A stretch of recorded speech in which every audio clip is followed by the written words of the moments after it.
রাউজানের নদীমপুরের ঐতিহ্যবাহী কলিপারবাড়ি জামে মসজিদ পরিচালনা কমিটির উদ্যোগে মাহে রমজানের তাৎপর্য শীর্ষক আলোচনা, ইফতার মাহফিল ও সম্মাননা প্রদান অনুষ্ঠান সম্পন্ন হয়েছে।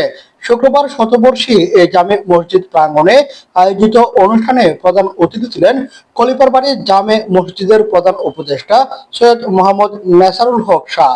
অত্র মসজিদ পরিচালনা কমিটির সভাপতি এস.এম. তসলিম উদ্দিনের সভাপতিত্বে ও ইমতিয়াজ হোসেনের সঞ্চালনায় উপস্থিত ছিলেন উপদেষ্টা মোহাম্মদ নাজিম, আয়োজক কমিটির সহসভাপতি মোহাম্মদ হাসান, সহসভাপতি মোহাম্মদ আজিজুল হক, সদস্য সচিব রবিউল হোসেন, সদস্য মোহাম্মদ মনসুর, সদস্য advocate S M. Zillur Rahman, Mohammad Saidur Rahman, S M. Jawad Nadari Abrar, Mohammad Sabbir, Mohammad Riaz, Mohammad Adi, Mohammad আমিন, মিফতা সহ আর অনেকে।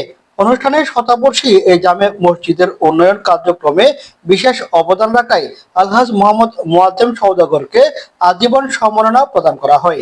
এছাড়া মসজিদ প্রতিষ্ঠার লগ্ন থেকে শতবর্ষ পর্যন্ত সকল খতিব, ইমাম, মুতওয়াল্লি, জমিদাতা, ইতিকাফকারী এবং খেদমতকারী সহ সর্বমোট 51 জনকে সম্মাননা স্মারক ও জায়নামাজ, তসবিহ, টুপি উপহার প্রদান করা হয়।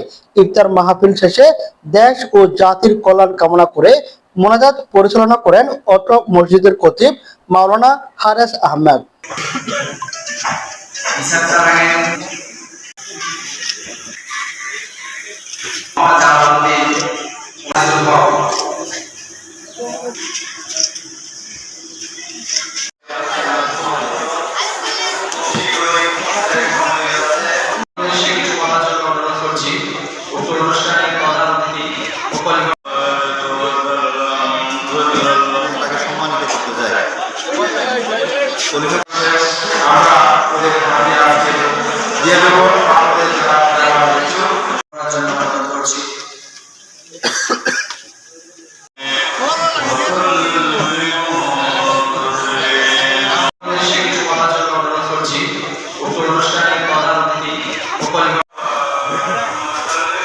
Hey,